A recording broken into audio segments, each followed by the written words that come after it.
really, what's going on right now, we feel U.S. Steel should not be even allowed to lock us out. When U.S. Steel bought us, I actually heard John Surma tell us that he had absolutely no problem with our pensions, with our contract. They'd done their due diligence.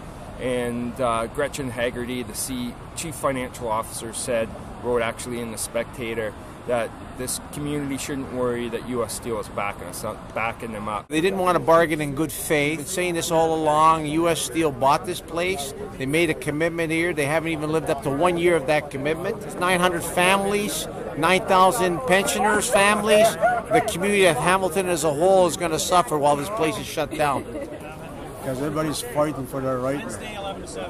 We're not stupid like the way we used to. I'm ashamed of what's happening because this is historic today. We've got soldiers fighting in Afghanistan and dying and getting their limbs blown off to keep freedom. And we've lost freedom at the gates of the very plant that has provided so much work and so much wealth to our city, and it's being taken away from us by some other people. That's not right. We can build out this steel right here. These people know how to make steel here. There's no difference between that blast furnace and this blast furnace. It all works the same. So, we've got to get you back to work. And we're going to do what we have to get you back to work. And I'm ashamed that we have to be here tonight behind a locked gate when you know that you can make steel, damn good steel, at a good competitive price. And we are not being treated fairly and probably not legally by the owners of that plant. Thank you very much. A North American-wide effort to break the backs of unions, to make everybody work for $12 an hour. We're going to do what we can at our level to oppose what U.S. Steel wants to do, but at the same time, it's a much bigger battle. It's a much bigger problem we're facing. And I think the best way to sum it up is if U.S. Steel can come here, shut down our blast furnace twice in 3 years, shut it down on October 4th, start up 2 furnaces in the States, and ship their steel up from the States. And there's no politician in Canada that's going to complain about that and organize to stop it, then we have a really big problem. They have the right under the Ontario Labour Relations Act to force a vote. And there's nothing we can do about it. The government would come in and run the vote, and then whatever the result was, that's the way it would be. The media is now, if you watch what they're doing, all the media now are playing this game, that there's this big, the blogs and these anonymous people are writing in, oh no, we should have a vote. And like, yes, let me ask you this about a vote. It's supposed to be democratic. How do 900 people vote that 9,000 people should get shafted? How does that work? How is that democracy? Like, it's a very serious question. Like, okay, if you want to vote to shaft yourself, well, you're entitled to do that. But how do you get to shaft the workers who work 30, 40 years? Whose idea is this? Whose philosophy? Whose outlook on life?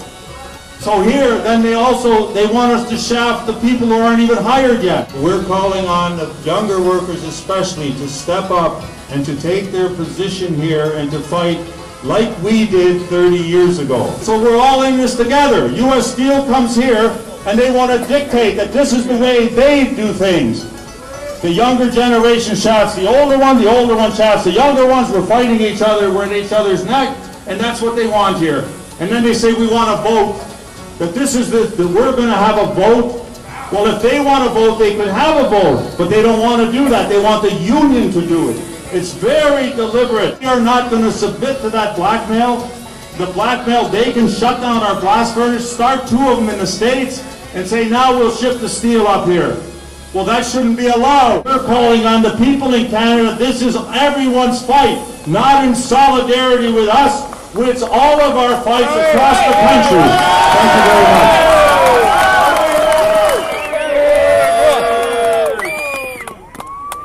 They stormed across the border and proudly raised their flag.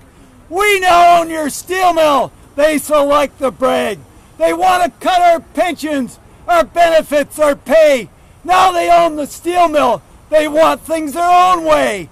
They said that buying Stelco would be our country's gain. But all they brought to Canada is misery and pain. When they speak of workers, their voice is full of hate. What we call social justice, they call a welfare state. They think we should keep working as long as we're alive. that no one should retire before they're 95.